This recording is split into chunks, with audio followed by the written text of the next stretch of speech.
The beginning was tough for me because I was never sure if it was a good idea or not. And when I would go to the internet and try and read what people said about what other trans women were talking about, I try and understand the process. But outside of it, I still had a really fundamentally difficult time understanding what the process was, how it worked, what the time frame was. I was primarily interested in how it would affect my brain. What would it change in here that would sort of unlock all of those things in my head that I felt like were trapped at that point because of my masculinity. My name is Shannon Lowe. My preferred gender pronouns are female. I use those primarily. The way I define femininity in myself, the way I see it in me, it doesn't have a lot to do with outward expression. It doesn't have a lot to do with the way I present myself. I do that because I do enjoy it, and I enjoy the fact that it more effectively communicates it to other people. But within myself, the femininity that I have comes in the way I feel I interact with people, the way I make friends, the way I have relationships.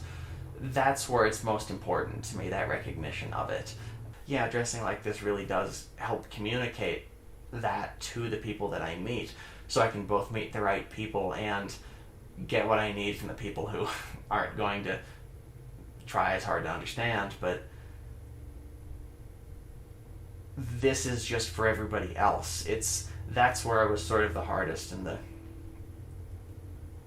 the most hurtful early on, was when I could become close with someone as a friend or in a relationship and have them tell me that to be told that I am a wonderful person who is sensitive and thoughtful and close and all the things they want, but they don't want any of that because they dated me because I was supposed to be someone else. If they wanted that, they'd go date women or something to that effect. I've heard that a few times. But that was the hardest, to be told that I'm doing it right. I'm just not doing it right for me.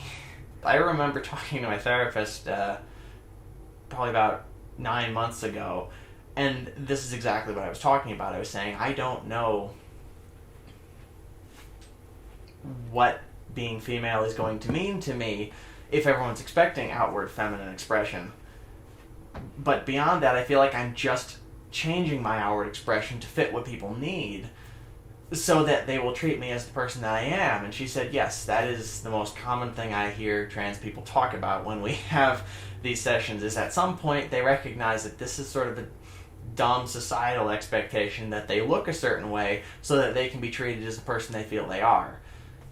I know my heart now and understand my identity enough to know that that is not truly me, so I don't need the validation from other people in the way I used to, because I used to desperately need that validation for people to realize that this is not me, because it caused so many problems in my day-to-day life.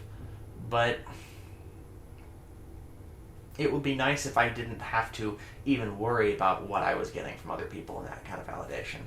Because I can do it myself now. The next step is to get other people to see it. After estrogen, I just feel so much more present now. Like, I'm here in the world, interacting with it. I haven't had any of the wild changes in mind that everybody talks about. It's just sort of like, I became me. Everything kind of fell onto the tracks and started rolling in the right direction, but I didn't... There was no real turbulence there. It just kind of... It's like it just started. That was interesting to me, because I haven't really had any of the experiences that everybody online talked about when they did hormones. They've just been working.